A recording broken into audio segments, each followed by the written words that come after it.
Guys, look at this. Hi every one, let's make organic soap. എങ്ങനെയാണ് നമുക്കൊരു organic soap ഉണ്ടാക്കാമെന്ന് നോക്കിയാലോ? അതിന് നമുക്ക് ആദ്യം ആവശ്യമായിട്ടുള്ളതാണ് നമ്മുടെ സോപ്പ് ബേസ് എടുത്ത് നമ്മൾ നന്നായി കട്ട് ചെയ്ത് കൊടുക്കുക. ഇതേപോലെ നമ്മൾ കട്ട് ചെയ്ത് എടുത്തതിന് ശേഷം നമുക്ക് ഡബിൾ ബോയിലിംഗ് മെത്തേഡ് യൂസ് ചെയ്യാം. ആദ്യം ഒരു പാത്രത്തിലേക്ക് വെള്ളമെടുത്ത് അതിന് മേലൊരു പാത്രം വെച്ച് സോപ്പ് ബേസ് ഇട്ടിട്ട് നന്നായി ഇളക്കി കൊടുക്കണേ, കട്ടയാവാതെ. അതിനുശേഷം നമ്മൾ മഞ്ചിഷ്ട ആഡ് ചെയ്ത് കൊടുക്കുന്നുണ്ട്. ഇത് നമ്മുടെ സ്കിന്നിന് നല്ലതാണ്. അതിനുശേഷം ഗ്ലിസറിൻ, അതിനുശേഷം എൻ്റെ കയ്യിലുണ്ടായിരുന്നൊരു സ്മെല്ല് ഞാൻ ആഡ് ചെയ്ത് കൊടുക്കുന്നുണ്ട്. അതിനുശേഷം നമ്മൾ ബോളിലേക്ക് ഈക്വലായിട്ട് ഒഴിച്ചു കൊടുക്കണേ.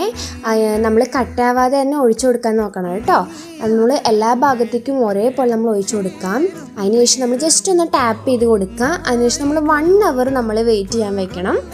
ഓക്കെ, അങ്ങനെ ഞാൻ വേഗം വേണ്ടി ഫ്രിഡ്ജിൽ വെച്ചിട്ടുണ്ട്. അങ്ങനെ എൻ്റെ സോപ്പ് റെഡി ആയിട്ടിരിക്കുകയാണ്. ഞാൻ ജസ്റ്റ് എടുത്തു, അതിൻ്റെ അടിഭാഗമൊക്കെ കറക്റ്റായിട്ട് വന്നു. സ്മെല്ല് എനിക്ക് ഇഷ്ടപ്പെട്ടു കേട്ടോ. ഓക്കെ, അപ്പോൾ നമുക്ക് ഇങ്ങനെ എടുത്തു നോക്കാം. ഞാൻ കാണിച്ചു തരാം. നോക്കൂ, എന്ത് അടിപൊളിയായിട്ടാണ് അത് വന്നിട്ടുള്ളത്. നല്ല ഭയങ്കര ഷൈനി ആയിട്ട് വന്നിട്ടില്ലേ? ഈ പുറം ഭാഗത്ത് കാണുന്ന ഈ ഒരു ഇതില്ലേ, ബബിൾസ് പോലെ, അത് വേണമെങ്കിൽ നിങ്ങൾക്ക് കട്ട് ചെയ്ത് കളയാം കേട്ടോ. ബാക്ക് സൈഡൊന്നും കട്ട് ചെയ്തില്ല കേട്ടോ, എനിക്ക് വീട്ടിലേക്ക് യൂസ് ചെയ്യാനായിരുന്നു. Guys, അപ്പോൾ നിങ്ങൾക്ക് ഇഷ്ടപ്പെട്ടോ?